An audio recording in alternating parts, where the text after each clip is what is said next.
My name is Alice Bake. I'm 17 years old. Today's date is the 31st of July, 2019. I'm at Providence Mount St. Vincent, and I am Terry Rogers' granddaughter. I'm Cara Rogers. I'm 31. Today is July 31st, 2019. We are in Seattle at Providence Mount St. Vincent, and Terry is my dad.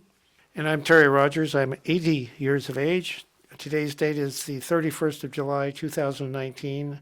We are at Providence Mount St. Vincent, and I am related to me. Did you go to college with the idea that you would be a doctor? Yes, actually, I applied to medical school, and the story is there. I was accepted at Temple and was planning to go there. I was home for Christmas vacation, and I called Cornell and said, is there any chance I could come in for an interview? And they said, no, don't call us, we'll kill you. So 3 days after I got to Hanover, they called and said, we'd like to have you come down for an interview. I ended up interviewing with a guy named Larry Hanlon, who was the director of admissions, and we had a wonderful visit. And I'm quite certain that it was on the basis of that interview that I was accepted at Cornell, because I was pretty woefully ill-prepared for medical school. Where did you meet Joy, and what did you like about her when you met her? Joy, for the record, is my first wife. We met when she was a nursing student at Cornell.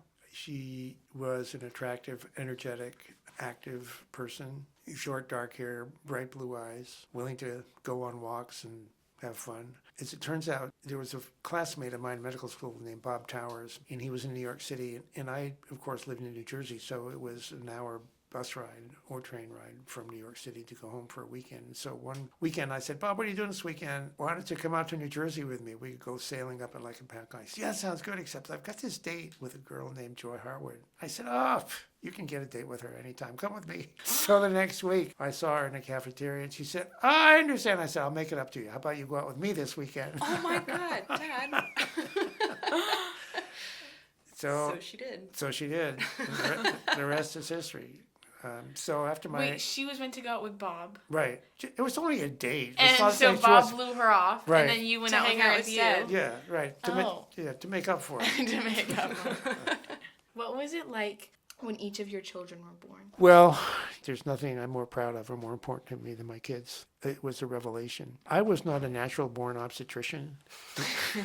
In fact, when I was at Dartmouth, they showed a black and white video, this sort of grainy black and white video of a woman giving birth. And I missed most of it because I fainted sort of like 3 minutes in. And I woke up and I was all sweaty and looked around. Fortunately, the lights were off. They couldn't tell. That's sort of the background for this. And that time, this was like 1968, right? It was not common for the whole family plus neighbors and churchgoers to be part of the birth experience. Cynthia was a frank breech. So instead of head first, she was bottom first. In this day and age, she may have received a C-section pretty early on. Didn't work, didn't happen. So when I first saw her, it was like, really? We did this? That was Cynthia Gray. She was a good baby. Tim was born at Edlin, Ohio. We almost named him Otis because he was about born in the elevator. Fortunately, he popped out and it was just fine. Andrew was born here in Seattle on July 4th. He was even a more difficult birth. He was a double footling breech. So rather than the head, rather than the bottom, both feet. And maybe that's why Andrew is how Andrew is, right? Life went on. That marriage ended, and sometime later, I met your mother, Cara Beth's mother. There was some response to that on the part of my children. Fortunately, I think we've gotten past all of those. And then Cara Beth was born. It was like, oh, yes, another one of these. I like this.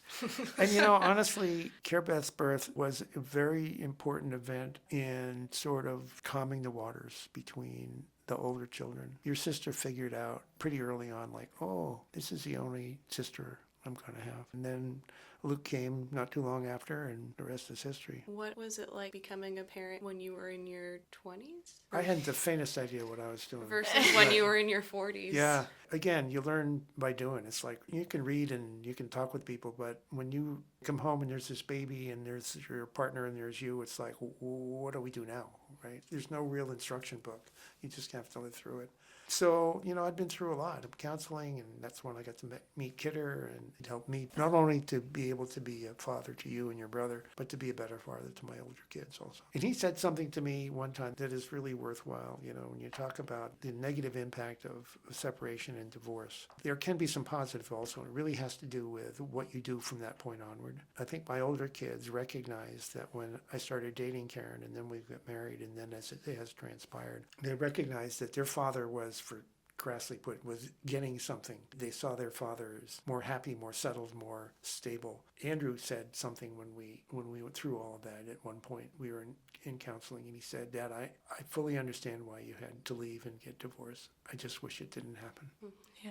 It just warms my heart immensely to see what kind of human beings you all have become, and to know that that will continue to spread in the world, and whatever part I played in making that happen is very dear to me. Thank you.